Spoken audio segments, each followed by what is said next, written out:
ओम नमः शिवाय। नमस्कार दोस्तों, आप समस्त श्रोतागण का आपके YouTube चैनल जीवन अमृत पर हार्दिक अभिनंदन है।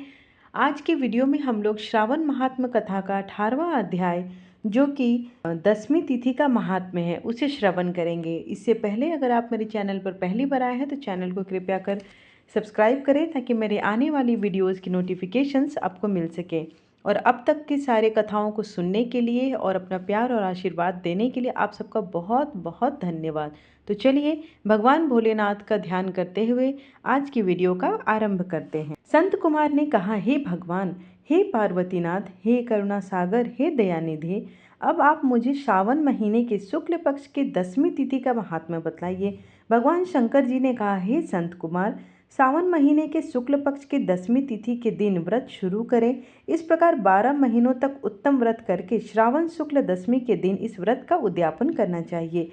राजा तथा राजकुमार को राज्य की आशा से, गर्भवती स्त्री पुत्र प्राप्ति हेतु, कृषक खेती के लिए, वैश्य व्यापार के लिए, अन्य सब मनुष्य धर्म अर्थ एवं काम आदि की सिद्धि निमित्त इस व्रत को अवश्य शुरू करें। इन कामों तथा दूसरे कामों के लिए आषाढ़ी 10वीं व्रत करना चाहिए। जिसको भी किसी भी प्रकार का दुख हो वह उस दुख को दूर करने के लिए सावन शुक्ल पक्ष का 10वीं की रात को स्नान कर व्रत का शुभारंभ करे। रात को 10 दिशाओं को फूल, पल्लव, चंदन, जौ के आटे द्वारा अपने घर के आंगन को अंकित करके वाहन सहित स्त्री चिन्ह द्वारा चिन्हित करके घी से तैयार किया हुआ नैवेद्य देना तथा अलग अलग दीपक देना चाहिए। तत्पश्चात ऋतु समय में होने वाले फल देकर अपना उद्देश्य निवेदन करना चाहिए। मेरी आशा शोभनी हो तो तथा मेरे मनोरथ सदैव सिद्ध हो, आपके प्रसाद से मेरा निरंतर कल्याण हो, ऐसा कहकर अपने पूजा पाठ का आरंभ करना चाहिए। यूँ सविधि पूजा करके ब्राह्मण को दक्षिणा देनी चाहिए। इसी प्रकार प्रतिमास निरंतर व्रत करना चाहिए। हे तात, 1 वर्ष तक व्रत करके उद्यापन करना चाहिए। सोने, चांदी या आटे की दिशा 10 दिशा रूप देवताओं की प्रतिमा बनवाकर अपने सगे संबंधियों के साथ स्नान आदि करके वस्त्र आभूषण से अलंकृत होकर अपने घर के आंगन में मन से दिशाओं का क्रमशः आवाहन, स्थापन तथा पूजन करना चाहिए। दिशाओं के तंत्र यह हैं, हे इंद्रिय दिशा, 10 दिशा रूप देवता, सुर तथा असुर नमस्कृत इस संसार का स्वामी इंद्र आपके पास निवास करते हैं।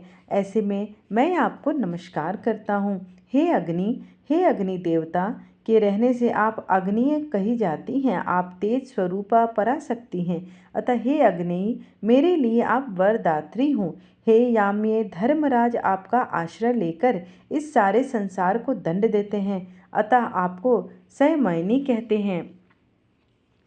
हे संयमनी, आप मेरे लिए उत्तम कार्य को देने वाली हो। हे आसे, हाथ में खड्ग लिए अत्यंत विकराल रूप मृत्यु दो नैऋत्य स्थान में आपके पास निवास करते हैं, अतः आप नैऋत्य रूपा हो। हे नैऋत्य, मेरी आशा को पूर्ण करो।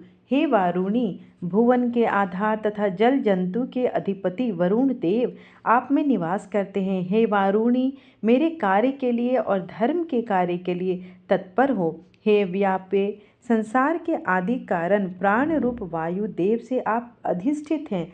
हे वाक्य, मेरे घर में आप प्रतिदिन शांति बनाए रखें। हे कौवेरी, आपकी दिशा में कुबेर देव निवास करते हैं। आपकी उत्तर दिशा कही है। मेरे मनोरथों को पूर्ण करो। हे ऐसानी, आप जगदीश शंभु से अलंकृत हो। हे शुभे, हे देवी, मेरे वांछितों को परिपूर्ण करें। आपको नमस्कार है, बारंबार नमस्कार है।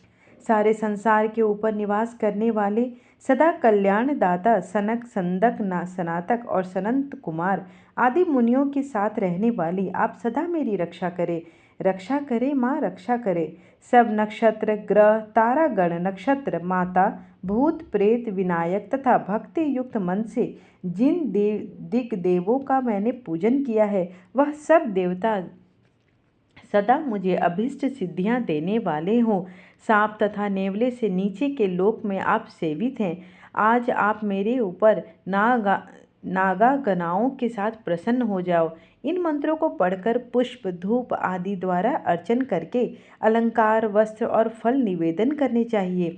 वाद्य आदि के नाद से, गीत नृत्य आदि मंगलों से तथा नृत्य करने वाली नृत्यांगनाओं के नाच से रात को जागरण कर समाप्त करना चाहिए।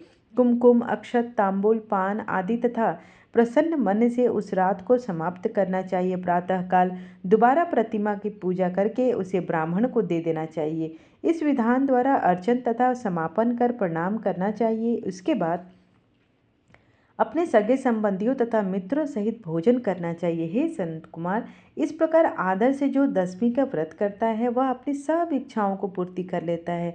यह सनातन व्रत विशेष रूप से स्त्रियों द्वारा करने का है, क्योंकि संसार में स्त्री श्रद्धा तथा नाना इच्छाओं से युक्त होती है। हे मुनिश्रेष्ठ, यह व्रत धन, यश, आयुष तथा सब इच्छाओं का फल देने वाला है। हे तात, मैंने तुम्हें इस व्रत के संबंध में बताया। तीनों लोकों में इस व्रत के तुल्य कोई दूसरा व्रत नहीं है। इस व्रत को रखने वाला स्वेच्छानुसार सब प्राप्त कर लेता है। जो मनुष्य दशमी के दिन दिशाओं की पूजा करता है, उनके मन की सब इच्छाओं की देवता सफलीभूत करते हैं। हे देवी, इसमें विशेष कथन से क्या लाभ है? यह व्रत मोक्ष फल का देने वाला है। इसमें सोच विचार बिल्कुल भी नहीं करना चाहिए।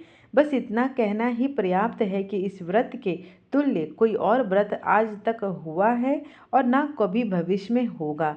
इस प्रकार श्रावण महात्म कथा का 18वां अध्याय समाप्त हुआ।